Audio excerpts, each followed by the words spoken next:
doubt, a major escalation for the cartel.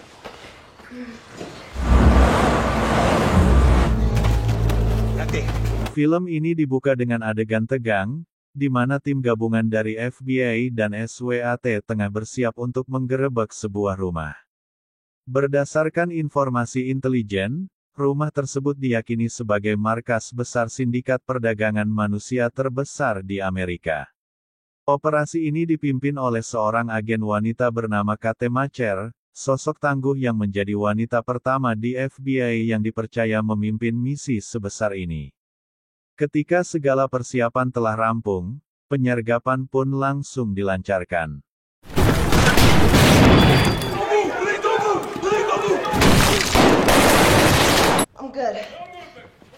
Tim berhasil melumpuhkan seluruh pelaku penculikan di lokasi. Saat menyisir area, rekan Kate bernama Reggie Wayne menemukan sesuatu yang mengejutkan, dua mayat tersembunyi di balik dinding rumah. Temuan mengerikan itu segera dilaporkannya kepada atasan, dan tak lama kemudian tim forensik datang untuk menyelidiki.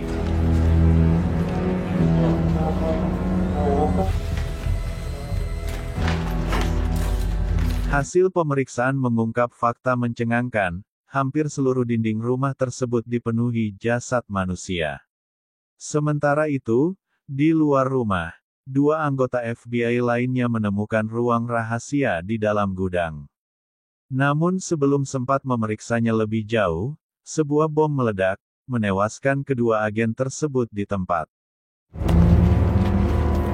Is without a doubt a major escalation. We may be talking about the victims of a Beberapa hari setelah operasi, Kate dan Reggie datang ke markas FBI untuk melaporkan hasil penyergapan sebelumnya. Saat tiba, Kate diminta masuk ke ruang rapat. Di dalam, bukan hanya ada para petinggi FBI, tapi juga seorang agen misterius bernama Matt Graver.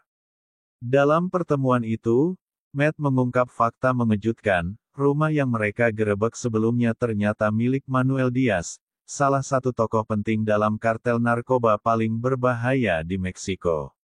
Matt kemudian mengajukan permintaan kepada para petinggi FBI agar Kate diizinkan bergabung dalam misi besar berikutnya, menangkap Manuel Diaz. Menurut Matt, dengan kemampuan dan insting yang dimiliki Kate, misi ini akan jauh lebih efektif.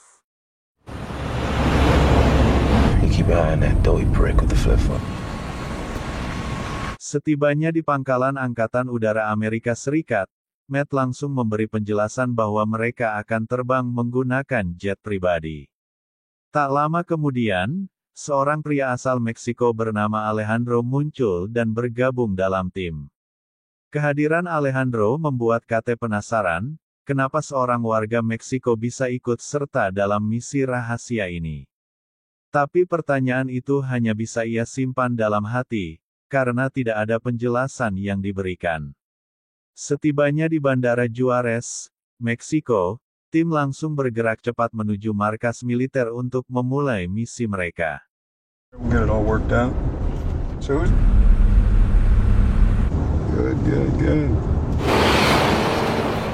Di markas militer, tim langsung menggelar rapat penting untuk membahas misi berikutnya, menjemput Guillermo, saudara Manuel Diaz, dari dalam penjara.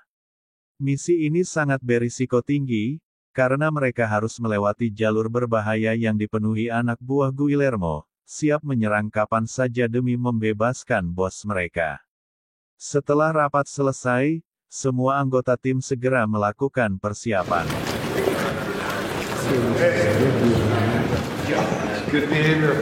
Sementara itu, Kate masih diliputi kebingungan. Ia mulai mempertanyakan misi ini, apa sebenarnya tujuan mereka? Dan siapa Alejandro sebenarnya? Kenapa orang Meksiko bisa terlibat dalam operasi militer Amerika? Namun saat Kate mengutarakan semua itu, bukannya mendapat jawaban, Alejandro justru memotongnya dengan dingin dan menyuruhnya untuk diam dan patuh pada perintah, tanpa banyak tanya. Dengan semua sudah bersiap, pasukan pun segera berangkat menuju lokasi.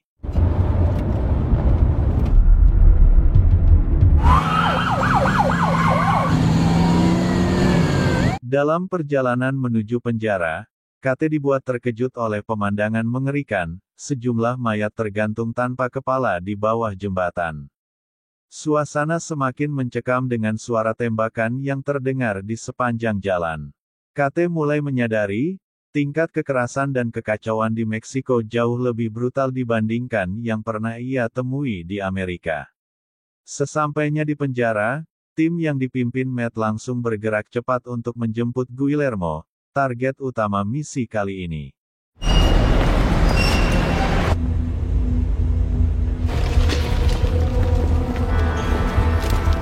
Tim segera membawa Guillermo keluar dari penjara secepat mungkin, sebelum anak buah Manuel Diaz menyadari keberadaan mereka. Namun di tengah perjalanan, konvoi mereka tiba-tiba terjebak macet. Situasi makin tegang saat Alejandro menyadari ada sejumlah pria bersenjata yang mengawasi dari kejauhan. Matt pun langsung mengambil tindakan, ia tahu betul, itu pasti anak buah Diaz. Tanpa ragu, ia memberi komando kepada seluruh pasukan untuk bersiap menghadapi serangan.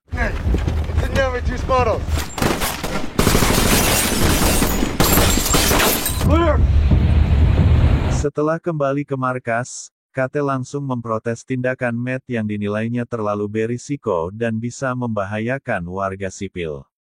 Namun, Matt tak menggubris protes tersebut dan langsung menuju ruang interogasi. Sebelum interogasi dimulai, Alejandro mendapat laporan dari rekannya, dalam 3 hari ke depan, anak buah Manuel Diaz akan menggunakan sebuah terowongan rahasia di perbatasan Amerika-Meksiko untuk mengirimkan narkoba dalam jumlah besar.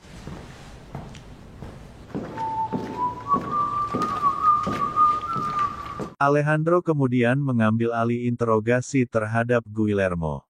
Ia ingin memastikan apakah benar anak buah Manuel Diaz akan menggunakan terowongan di perbatasan untuk menyelundupkan narkoba.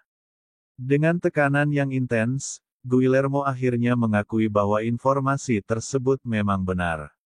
Tanpa membuang waktu, tim segera bergerak menuju kota Tucson, menuju lokasi di mana para imigran ilegal biasanya berkumpul, sebagai bagian dari langkah awal untuk melacak jalur penyelundupan tersebut.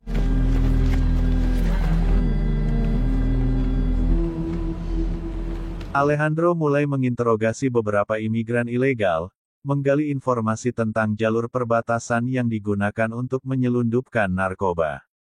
KT dan Regi yang memperhatikan tindakannya mulai bingung, tak mengerti apa sebenarnya yang sedang dicari oleh Alejandro.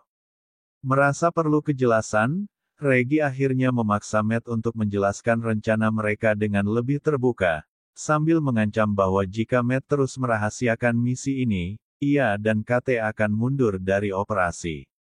Mendengar ancaman tersebut, Matt akhirnya mengungkapkan rencananya. Dia dan Alejandro berencana untuk memancing Manuel Diaz keluar dari tempat persembunyiannya.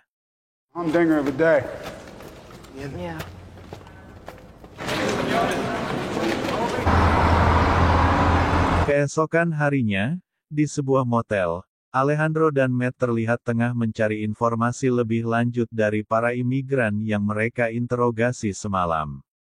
Setelah mendapatkan cukup banyak informasi, Matt memutuskan untuk meminta bantuan tim SWAT untuk menangkap anak buah Manuel Diaz yang rencananya akan mengambil uang di bank.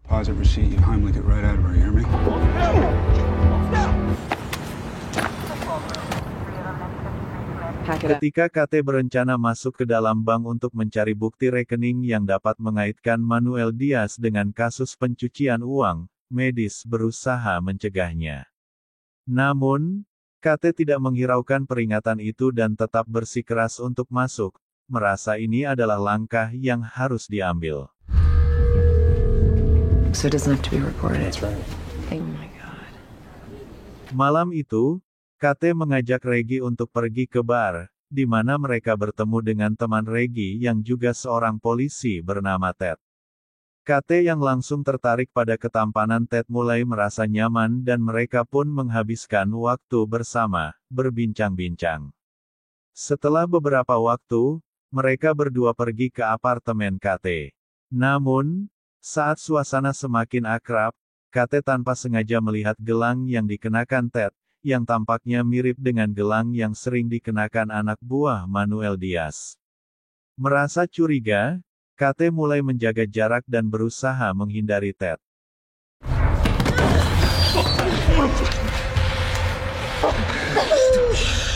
Untungnya, Alejandro datang tepat pada waktunya, mengurangi ketegangan yang mulai mereda.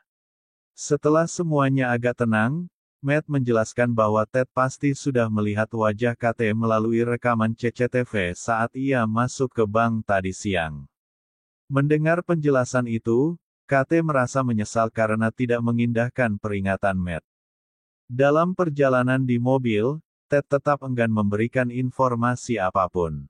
Namun, ketika Alejandro mengancam akan membunuh anak-anak Ted, akhirnya Ted menyerah dan mengungkapkan siapa saja polisi Amerika dan Meksiko yang bekerja sama dengan Manuel Diaz. Keesokan harinya, saat semua tim berkumpul, Matt terlihat sedang mengawasi sebuah mobil polisi. Berdasarkan informasi dari Ted, mobil itulah yang akan digunakan untuk menyelundupkan narkoba ke Meksiko. Sebelum berangkat, Matt meminta KT dan Reggie untuk ikut bersamanya, dengan alasan agar mereka bisa mendapatkan izin untuk memasuki wilayah perbatasan. Matt mengungkapkan bahwa tujuan utama mengajak mereka berdua bergabung dalam misi ini hanya untuk mendapatkan izin tersebut. Mendengar pengakuan itu, KT merasa sangat kecewa, merasa bahwa selama ini mereka hanya dimanfaatkan. Namun, meskipun ada perasaan terhianati, KT merasa ada sesuatu yang aneh dalam misi ini, dan bersama Reggie, ia memutuskan untuk tetap bergabung. Tim pun bersiap menjalankan misi besar mereka.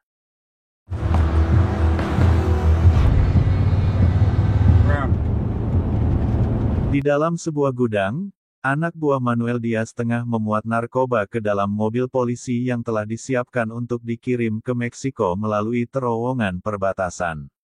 Setelah semua siap, mobil itu pun mulai bergerak. Sesampainya di dekat terowongan, tim Matt menerima kabar bahwa mobil pengantar narkoba sudah mendekat.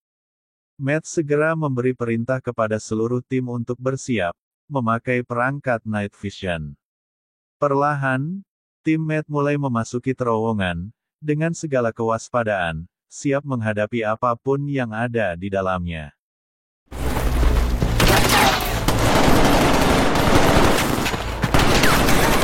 Di tengah-tengah baku tembak yang berlangsung sengit, KT merasa ada yang aneh, kenapa Alejandro pergi seorang diri.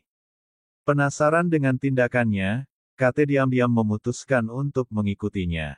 Sementara itu, di tempat lain, anak buah Manuel Diaz dan polisi yang mengantarkan narkoba mendengar suara tembakan yang datang dari dalam terowongan. Dalam keadaan panik, mereka berusaha secepat mungkin memindahkan barang haram tersebut. Tiba-tiba, di saat kritis itu, Alejandro muncul, membuat situasi semakin mencekam. Freeze! Away from him. Put that Right now.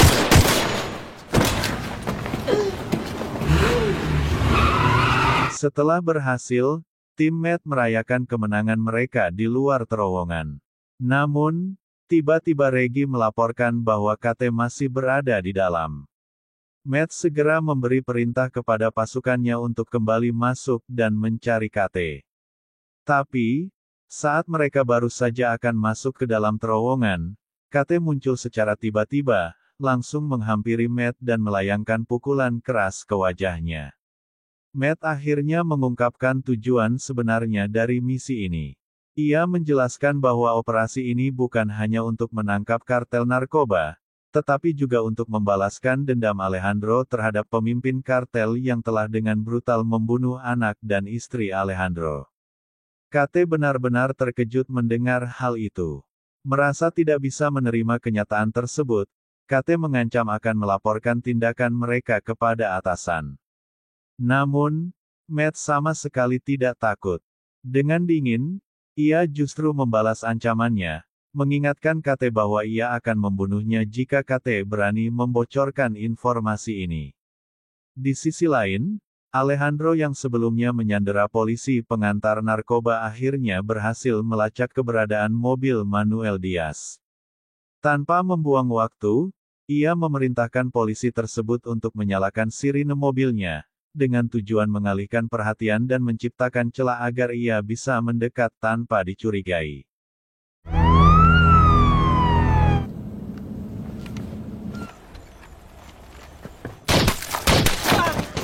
Setelah berhasil menangkap Manuel Diaz, Alejandro memaksanya untuk menunjukkan lokasi rumah sang pemimpin kartel narkoba. Sesampainya di sana, tanpa ragu, Alejandro langsung mengeksekusi seluruh penjaga yang berada di sekitar rumah, lalu masuk dengan tekad membara untuk menyelesaikan misinya.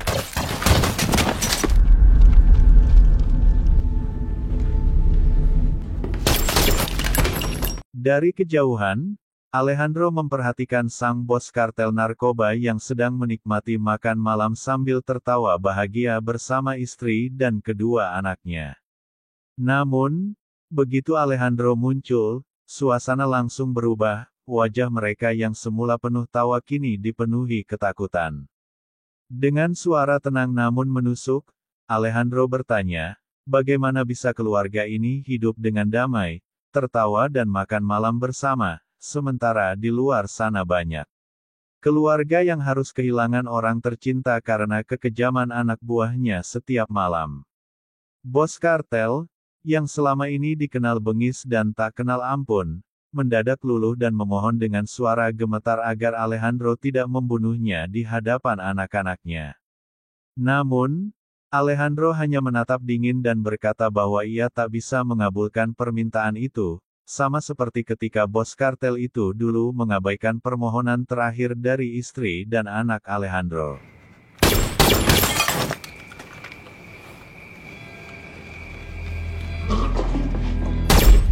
Pagi harinya, di apartemennya, Kate masih larut dalam keterkejutan dan kekecewaan. Ia belum bisa menerima kenyataan pahit tentang misi yang baru saja dijalaninya, betapa kotor dan kejam cara organisasi sebesar Chia menyelesaikan tugas-tugasnya. Ia tak pernah membayangkan bahwa di balik misi yang tampak resmi itu, tersembunyi sosok-sosok dingin yang tak ragu bertindak seperti pembunuh bayaran. Di tengah lamunannya, Kate tiba-tiba dikejutkan oleh kehadiran Alejandro yang sudah berdiri di dalam apartemennya tanpa ia sadari.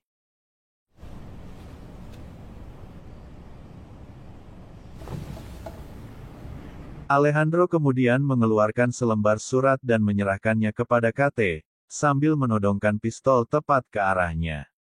Ia memaksa Kate untuk menandatangani surat itu, memperingatkan bahwa jika ia menolak, maka Alejandro tak akan segan menghabisinya. Lebih dari itu, ia bahkan mengancam akan merekayasa kematiannya seolah-olah Kate melakukan bunuh diri, dengan pistol yang diarahkan ke lehernya. Terpojok dan tak punya pilihan lain, Kate pun akhirnya terpaksa menandatangani surat tersebut, meski dengan hati yang penuh ketakutan dan kekecewaan. Setelah Kate menandatangani surat tersebut, Alejandro menatapnya dalam diam, lalu berkata, "Kalau putriku masih hidup, mungkin sekarang usianya sudah sepertimu." Kalimat itu membuat Kate tersentak. Ternyata alasan Alejandro melarang Matt membunuhnya adalah karena ia melihat bayangan putrinya dalam diri Kate. Meskipun Kate telah mengetahui begitu banyak rahasia kelam tentang Chia dan operasi mereka, Alejandro tetap membiarkannya hidup. Saat Alejandro berjalan pergi, Kate bergegas mengejarnya, keluar ke depan apartemen dengan pistol tergenggam erat di tangannya. Ia membidik punggung Alejandro, berniat menembak. Tapi tangannya gemetar, hatinya tak tega. Dalam konflik batin yang mendalam, Kate akhirnya menurunkan senjatanya dan membiarkan Alejandro pergi begitu saja. Namun, kisah ini belum benar-benar berakhir. Film pun masih menyimpan akhir yang belum terungkap sepenuhnya.